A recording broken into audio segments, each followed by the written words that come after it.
Hi, everybody. Welcome to The Right Side with Doug Billings. Hey, a big day for us here at The Right Side. We have congressional candidate, Republican candidate from the 5th District of Kansas, Mark Powls, with us.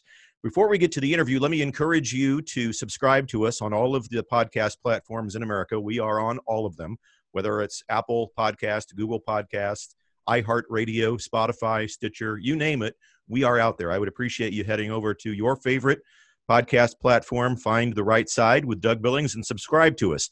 And if you want to see all of the glory that you're about to see here, if we're on YouTube as well, please go over there and subscribe and like the channel on YouTube as well if you want to see the videos as well as listen to the content. As I said, Republican candidate for the Kansas House of Representatives from the 5th District in Kansas, Mark Powls, is with us today. Mr. Powls, thank you for being on The Right Side. Thank you, Doug. Appreciate it very much. This is a great opportunity, and you have a great show, by the way.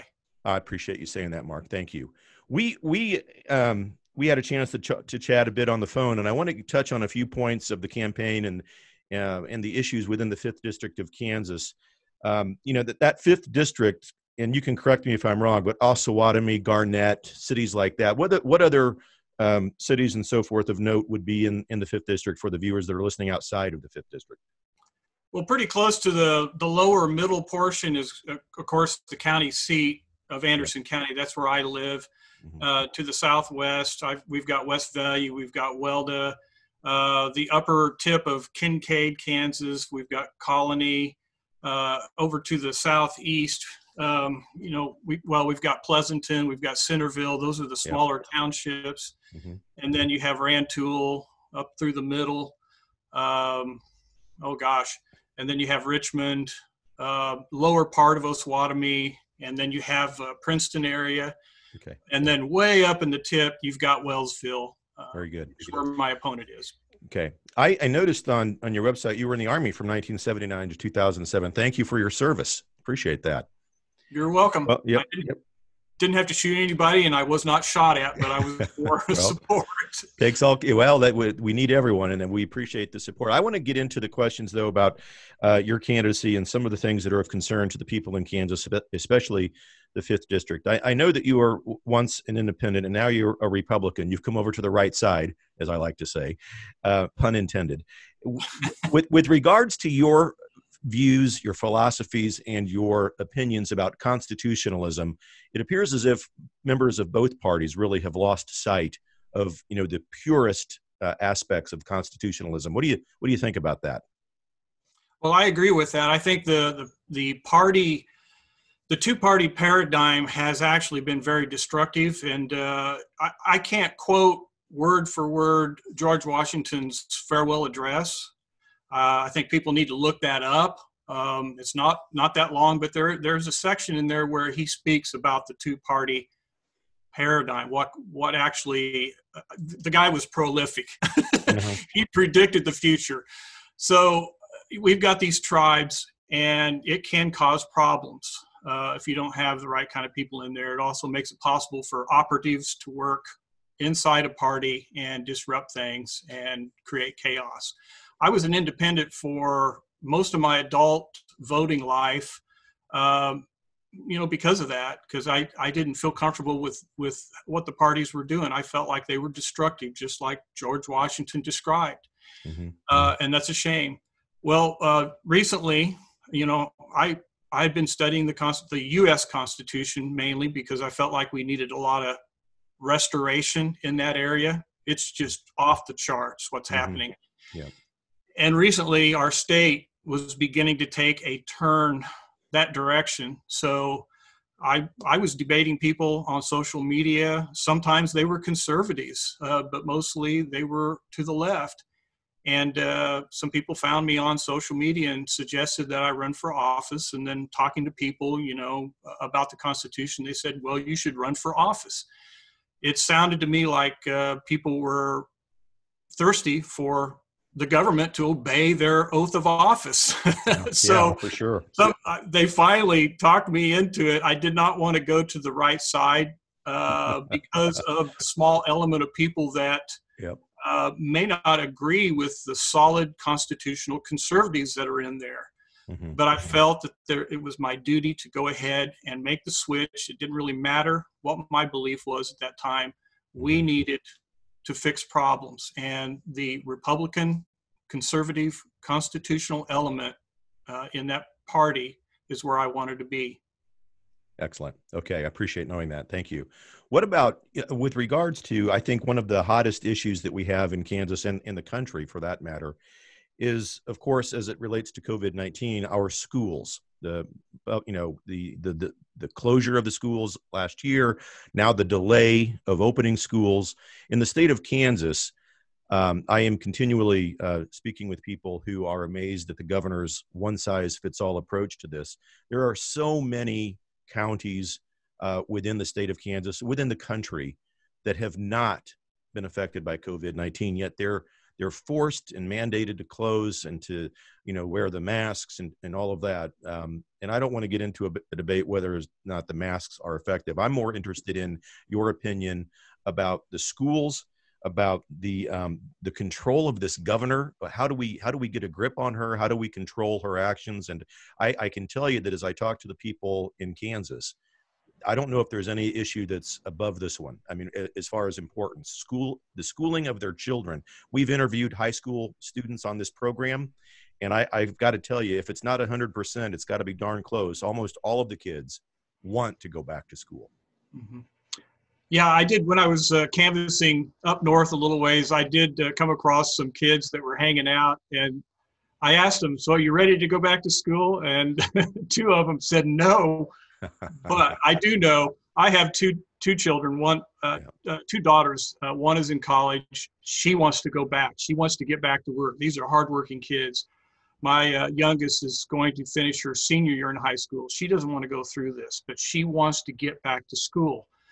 Kids want to learn.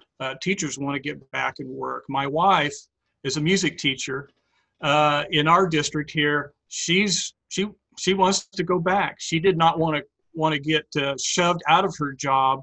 We had 0 cases in the last school term. We could have finished the year. The kids could have had their graduation with very minute modifications in large group settings. That did not need to happen. Well, anyway, back to COVID-19. My opinion is that, what I said, here in Anderson County, 0 cases for the longest time. Mm-hmm. Our school district in Anderson, actually in all of Anderson County, our school districts could have completed their school year.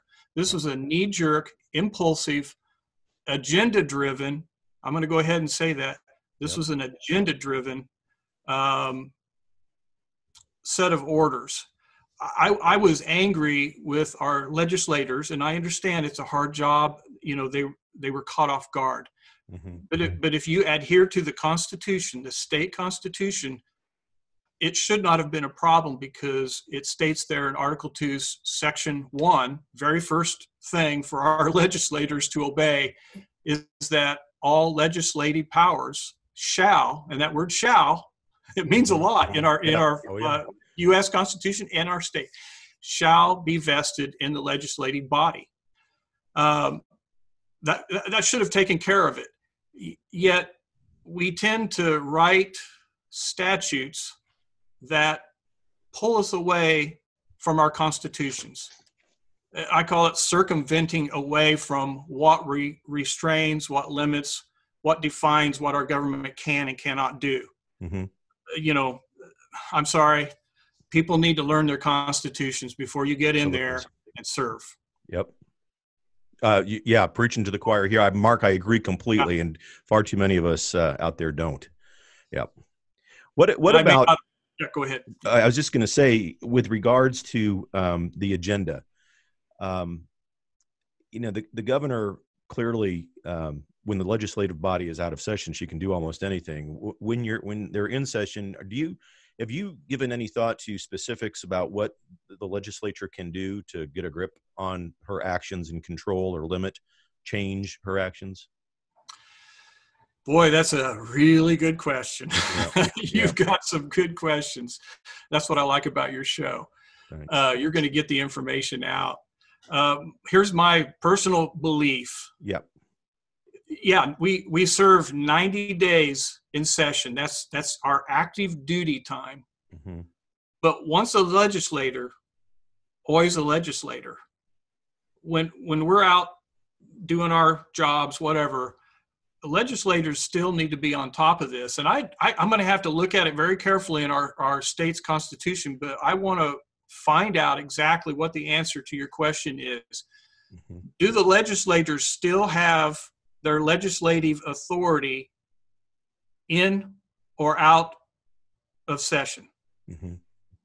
I don't know the answer to that right now, mm-hmm. but I guarantee the people out there watching this and you, I'm going to research that and I will get the answer and find out, because that's really important. Yep. My feeling is that 90 days out of the year is never going to be enough for citizen legislators to fix our state, to repair it so it works for the people. 90 days is not long enough. Now, once we get into, well, let me back up. That power that she has is artificial. I don't know if you agree with that or not, but to me, it never should have happened. It is artificial. The Constitution tells us so. If you read the governor's enumerated powers, it does not say that she has executive powers. She cannot legislate. Only the legislators and the Senate can do that. So right there, it's artificial. Wow. A statute cannot circumvent that. Excellent. There's a lot of talk out there about recall, and I don't know if any of that's going to come true. But clearly, that might be one of the straws in the quiver of armor that they can have as far as good information. She clearly is acting. I mean, she's again, just a talk show host's opinion. She's acting as a socialist, and I think that it's just amazing that the mandates that she puts out there blanket the entire state as a one size fits all. And I know you've heard it, and we hear it all the time on this program, is that there are a lot of people that Republicans and independents and some Democrats alike, they don't like the one size fits all approach. So good to hear you side with that and the limited scope and the artificial power that the governor seems to be wielding these days. What about as we wrap up? I want to kind of get into your issues of concern that you personally want to focus on in your campaign, and if you prevail in the primary, then in the general election. So I know that you've signed the term limit agreement. I think that's a wise decision. I think most people are in favor of term limits. You also have some interesting ideas about property tax and so forth. Why don't you take the last few minutes we have here and kind of give the viewers the Reader's Digest version of your campaign. What do you bring to the table? What do you hope to accomplish? And what do you want to say to the people in the 5th District? Well, I will say this, that it's been really difficult for me to get my message out as a challenger. I have nothing against my opponent. I try not to drive a negative campaign. I've been accused of being an anti-Semite at one point, and extreme. I don't know, quite a few things, but I'm going to avoid all that and try to stay above the fray as much as possible. Yeah. The main thing I want to do is I want to drive our state's government, along with other real constitutional conservatives in the Republican Party, drive this government back to its original intent, which, more people know about the U.S. Constitution than they do their own state constitution, but really the states, they are the sovereign entities in all of this. Mm-hmm. Your state is your country. We just belong to a union of sovereign states. The U.S. general government is really what it is. It's a general government that handles foreign objects and interstate commerce, not intrastate, but interstate commerce, or when there is a citizen from another state that has a problem with a state that's not their own. That's federal government stuff. Our state really needs to be fixed and repaired, restored, however you want to put it, before the general government can be restored. Okay. So my focus is to get government back to its constitutional limits, restrain it. That way the taxpayer won't be burdened with such high taxes. The property tax issue, I believe that the Constitution, even though it states that your property will be taxed, that's when it was being settled in 1861. I'm suggesting that taxation should only be your land property, not your buildings, not your car, not your real or personal property. We need to restore that, phase that out over several years, and replace it with a base flat tax that can be by consent of the people, by ballot, to either reduce, retain, or increase based on what the state needs for its schools and so on. Well, I think that's outstanding. I think there's a lot of voters that like that message. Your ideas about eliminating the personal property tax on vehicles and homes and buildings and so forth, that is going to, I mean, I think it's going to excite a lot of voters, Mark. The people that I talk to, they're very interested in that kind of thing. So I'm happy to hear you say that. That resonates with the 5th District, I'm sure. And that seems extreme, I know. Yeah, right. Yeah, imagine, well, yeah. Yeah, we need to get back to that kind of thinking to fix things, to repair things. And no one likes taxes, but we have to have government. We have to support government. We have to support our schools. We need to make sure our teachers are paid well, make sure they're happy with their jobs, not sent down these obstacles that it seems our schools, I don't want to get into that, but it seems like they're burdened with so much and they can't do their jobs. I know that because that's how I felt. That's how my wife feels. And that's how other teachers I speak with feel. Yeah, I hear you. And that also resonates. I know that the teachers, there are agendas in that world as well, Mark. I mean, you've got the unions and their agenda. You have, the school boards and so forth. And you're right. We have to get back to the basics and make sure that we're supporting these teachers. I mean, teachers and law enforcement, two of the most crucial elements of our society. And it seems as if they're just so often ignored and not given enough support. That's right. I agree with that. Yep. Now, that's another program for you, the justice system. Yeah, for sure. Bring that up. So. Yeah. I mean, we have to be able to show support for the law enforcement community, for the teachers. And if, the whole defund the police, ridiculousness is my only glimmer of hope within all of that, and it's a big glimmer, is that group of people is such a vast minority of our country. I just, it's a gnat on the windshield of our republic. I mean, they're never going to be mainstream. Yeah, I agree with you on that. I think they squeak very loudly. They practice Saul Alinsky rules. They basically point the finger at you and demonize you for things that they are doing. That's one of their best tricks. So watch out. Absolutely. Absolutely. Ladies and gentlemen, this has been The Right Side with Doug Billings. We have had a great conversation, and very happy to have Mark Powls on our program today. He's a Republican running for the 5th District in Kansas, the House of Representatives. I encourage you to look him up, to do some research about Mark Powls in the 5th District of Kansas. He's got some great ideas with regards to limiting powers of the governor, returning to our base and our founding principles of constitutionalism. And Mr. Powell, I can't thank you enough for taking time out of your schedule to be here with us on The Right Side today. Yeah, Doug, thanks for the opportunity. It's an honor. You're welcome. Good luck to you in the campaign and in the upcoming primary. Thank you very much. And good luck with your show. It's going to be a great one. You're going to be big. Thank you. I appreciate that, Mark. Thank you.